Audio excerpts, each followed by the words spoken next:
Hey guys, welcome back to Bryan's Mysteries and Adventures on Trail. Today we are going to just be discussing a very interesting case, the disappearance of Markus Stamm. This happened all the way back in 1981, so it was a very hard in some aspects to find information on this case, pictures, etc. But the majority of the still pictures that are in this video are from the actual event, and so this case takes place down in Bolivia, and mainly the Amazon rainforest of Bolivia. Now, for those of you that don't know, the Amazon rainforest covers an area the size of Australia. I mean, it is absolutely huge, and it actually is home to life to more than half of the species of life on Earth, which is really incredible if you think about it. And unfortunately, a lot of those species are a little dangerous to the human population. So I don't know, it's not the best places in the world to get lost. And this is a story of not only survival but mystery, and about just a crazy adventure that turned into a crazy misadventure. And one thing that I read while I was researching this case, that rivers in the Amazons are like roads to everybody else. If you can find a river in the Amazon, it's good to follow it because it'll usually lead you someplace. So if you're ever lost in the jungle, that's something to consider. So anyway, this story actually has a couple of different characters, a group of 4 people that all met in their travels down in South America. They were all relatively young, and they all met just by chance. So let's talk about some of the characters. The first, obviously, is Markus Stamm.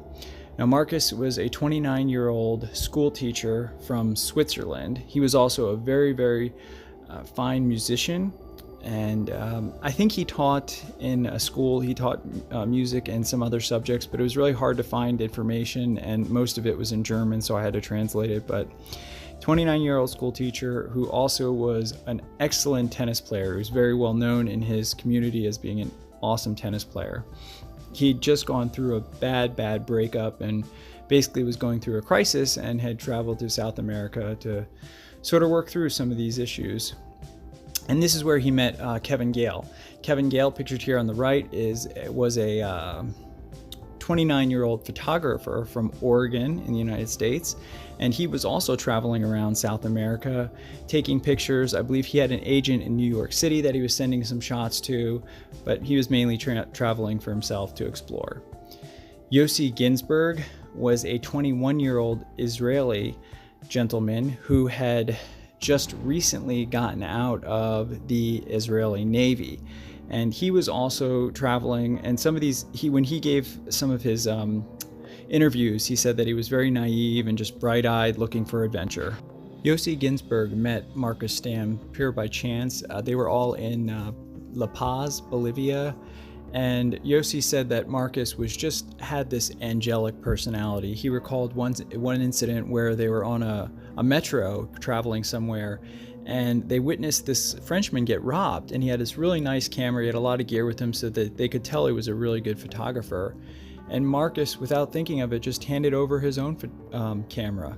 So just a really generous spirit. Markus was just a wonderful guy.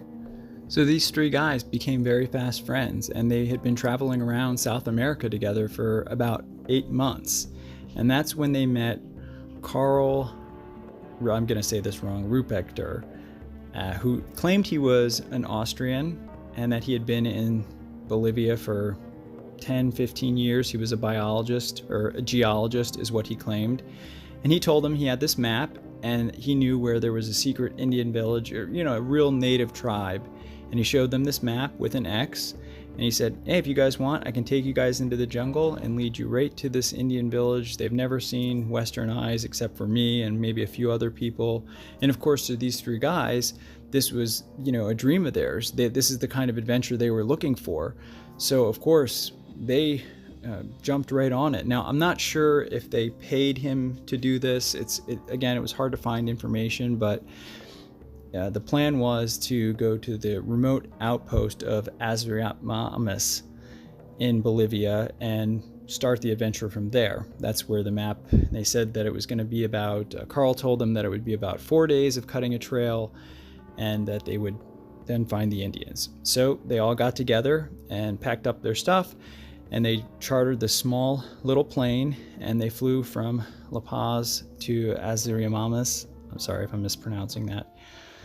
And in Azurimamas, Bolivia, November 1981, they arrived and they got prepared, and Karl told them they didn't have to bring a lot of supplies, that they would hunt and basically live off the land. He said that he knew how to do that. They didn't have to worry about it. So really all they brought was a very small portion of rice, some material, some pots and pans to cook with, and Karl had a gun, and the rest of them just had their gear. Their clothes and some emergency things like a flashlight, insect repellent. And so once they got all packed up and ready to go, as I said, they started at this remote outpost in Azurimanas, and they started off. They headed out into the jungle, and in the beginning, it was said that the trip was, fun, exciting. They would look off into the jungle, and it was just like you saw in the pictures, just this beautiful scenery and wildlife and rivers and sounds. And I mean, I've never been to the jungle, but I can imagine it was quite beautiful. But then once they started having to hunt for the food, which was Karl doing, some of them did not like this, because Karl shot a monkey, and Marcus was just devastated by this. And I can understand it, somebody that's not used to that kind of thing. Anyway, Karl shot the monkey. Marcus refused to eat it, and so there began to be some tiff between the group. And this is not good in this kind of environment. That's the last thing you want, because these are live and die situations. And really, of the group, only Karl had ever been in the jungle before. I mean, the rest of them had been on the outskirts of it and photographed it, but none of them had gone on a trip anything like this. So, they had no idea where they were. They were completely dependent on this guy, Karl. And as the days wore on, they started figuring that something was wrong. I mean, they were supposed to find this Indian village in 4 days, and it had been over a week, and they still hadn't found it. So Kevin started thinking, okay, well, something's got to be wrong. And then Marcus developed what's called trench foot. And basically what that is like, the jungle, you're constantly wet. You can never dry off, and your feet get eventually they get, that when your feet have been wet, but then they get sores, almost like a fungus, and it can be really bad. I mean, it can lead to some really bad things. If left untreated, the sores can break open, and then it just kind of consumes your whole foot, and it can develop gangrene. So it is very bad. And Karl actually recognized this, and the whole group stopped and they discussed it. And of course, then they got into this debate. Marcus, of course, felt horrible because he didn't want to stop the group from proceeding on with their adventure. But at the same time, the whole group was skeptical of this guy, Karl, because they're like, well, where is this Indian village? And so the original plan was that after they had found the village, they were going to build a raft and then float back down to civilization. So Kevin was like, well, we're not leaving Marcus behind. Let's go back down to the river.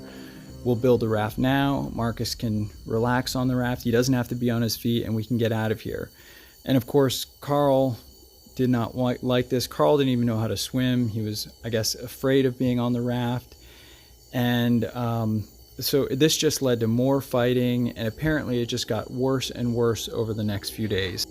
But they did go down to the river and make this raft, and they were only on it for a couple of days, and the fighting was just so bad. And then Karl told them that there's no way we can continue because there's these huge Malpasao San Pedro Falls coming up. There's no way we can go over them on the raft. We'll be killed, and they're surrounded by these huge cliffs, and said we have to walk around them. And well, Kevin and Yossi wanted to continue down on the river. And this is where they made a fatal mistake. The group decided to split up. So Marcus and Karl decided that they were going to walk out, and Kevin and Yossi were going to continue rafting down the river together. And for whatever reason at the time, they thought this was rational to split up in this environment where none of them had any idea where they were.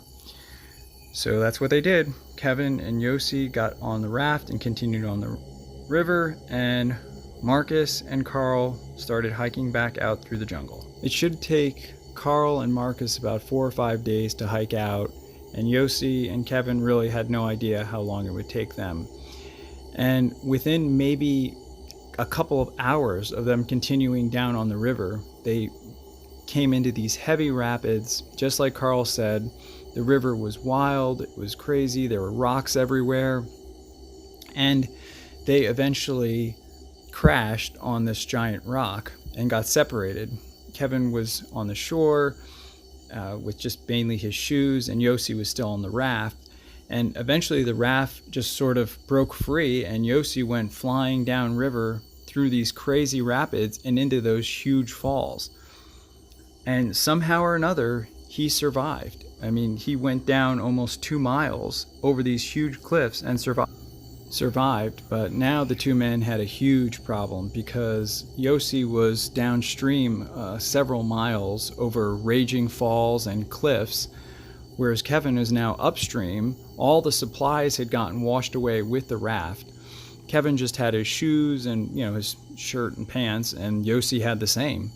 So both men started walking towards each other, which they thought, okay, I'll walk upriver, he's probably walking downriver, and eventually we'll meet. Well, unfortunately, they had to suffer through a night, and, I can only imagine how awful that is in the jungle. And the next morning, this is another one of the miracles of this case. Yossi was walking downstream, and by some miracle, the bag that had all their supplies that they had on the raft that Kevin had put in this big sort of waterproof duffel had washed up. So now Yossi had all the supplies, which was a poncho, a map, a bunch of different, a little bit of food, but not really, just some insect repellent and a bunch of other odds and ends. But he definitely was a lot better off than what he was. He found it right next to this sort of waterfall where the water was beating it up against a rock, and he heard the tins clashing. And from there, they just kept looking for each other, but, really they were going in opposite directions. So they had really no hope of finding each other, especially in this terrain when neither of them had any clue of where they were. But Yossi was a little in better shape because he had this big bag full of supplies and gear, and they just kept looking for each other for about 5 days. And at that point, Kevin was basically on the verge of death. He just broke off a log and started floating downstream, thinking like, hopefully it'll, take him downstream far enough. To back up a little, I missed the part. He eventually came up upon these big cliffs, the cliffs that he had to walk around. And he did. He found his way back down to the river. And once he did, it was 5 days later, and he just figured that something had happened to Yossi. This is, now almost 6-7 days, and I just got to figure out how I'm going to survive. So he basically tried to float downriver, hoping that he could get down to, a village or something where he could be rescued. Yossi, on the other hand, he was hoping that he was alive, but he really had no idea where he was. And luckily, Kevin happened to float by some villagers that were in the area hunting, and they rescued him. I mean, it was just one of those miracle things. So he was really only stranded for about a week, and they took him back down to civilization, and he was rescued. Yossi, and he also, once he got back, he started an air search and notified the Bolivian army, but if you look from the air into the jungle, you realize very quickly that it's almost impossible to find anybody. I mean, it's just a giant green awning. And Kevin realized this right away too. I mean, they did this a couple of days, and he's like, there's no way we're ever going to find Yossi like this. So they basically gave up the aerial search.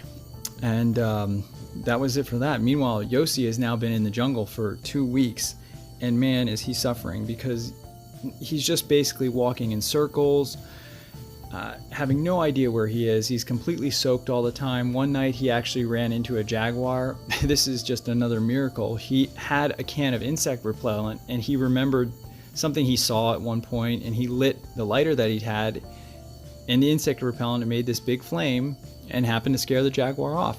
Again, just one of those miracles. But he's just constantly caught in these huge storms, because the rain in the Amazon is just never ending. And according to him, at night it was just constantly thundering and lightning and storming, and he got washed away several times in different floods, and eventually his feet started developing trench foot too. And he sort of had this memory of being mad at Marcus for when he developed it, because he sort of ruined the trip, and that's where they eventually had to stop. But he ran into everything you can imagine: quicksand, animals, and I mean, I just really can't imagine the hell. All kinds of insects. He reported waking up one night being covered in these giant termite ants that had bitten him so bad that he said that everywhere on his body was just covered in blood. And when he looked down, it was just like a river of red from the flowing of the ants. I just can't even imagine just how painful and awful. And he was walking around the jungle for almost 3 weeks. And then by the end of those 3 weeks, he was just so beat up, so tired, so famine. He was lying on the bank of the river, and he heard a motor coming up. And by the grace of God, it was Kevin, who had paid this local village guy to take him all the way up through the jungle, and they'd been searching for him for days. And this is how they found him. He had lost like 35 pounds. He was basically on the brink of death. And it was just one of those things. It was an absolute miracle. This is Kevin on the left and Yossi on the right. That's the guy that helped find him. But you can see he's just completely emaciated. And it was just a miracle. And so their first thoughts were, okay, well, let's find Marcus and, go out in the town and have our story. Well, they inquired, and Markus and Karl were nowhere to be found. Neither of them. So, of course, right away, Kevin launched an inquiry and a search. Yossi, of course, was in the hospital for a little bit, but they were just shocked that Markus and Karl were completely just unheard of. They hadn't shown back up. So Kevin found out that this guy, Karl Ruprechter, who was supposedly, this guide, the Bolivian army and authorities were all very familiar with him, and apparently he was a criminal. He was wanted by Interpol for robbing a post office in Austria years and years back, and he had fled to Bolivia where he was seeking refuge. And apparently he had taken people off into the jungle several times and abandoned them. I mean, he was just a bad guy. So the Bolivian army mounted a search, as well as they did a ground search as well. And Kevin went back and looked in the jungle with villagers on rafts. And over the years, so did Yossi. They both did tons of investigating, trying to find Marcus. And to this day, no one has ever heard from Marcus or Karl again. It's just like the rainforest just, consumed them or something. And I guess, to talk about some of the theories, this guy, Karl, being what they thought was a geologist who turned out to be a criminal, they were walking out. Who knows what his real motivations were? Personally, I think that it's possible that Karl one day just decided that, maybe he didn't want to carry Marcus through the jungle because Marcus was injured with a trench foot. Maybe he just left him there. I mean, he had a habit of leaving people in the jungle before, so who's to say he didn't do it again? And, Marcus being injured, he probably had no chance of surviving the jungle. So that's one possibility. The other possibility is that they both got lost and just died of exposure in the jungle. This guy, Karl, I mean, from my research, it seems that his goal was he was constantly trying to go out and look for, illegal gold mining operations or mine for gold illegally.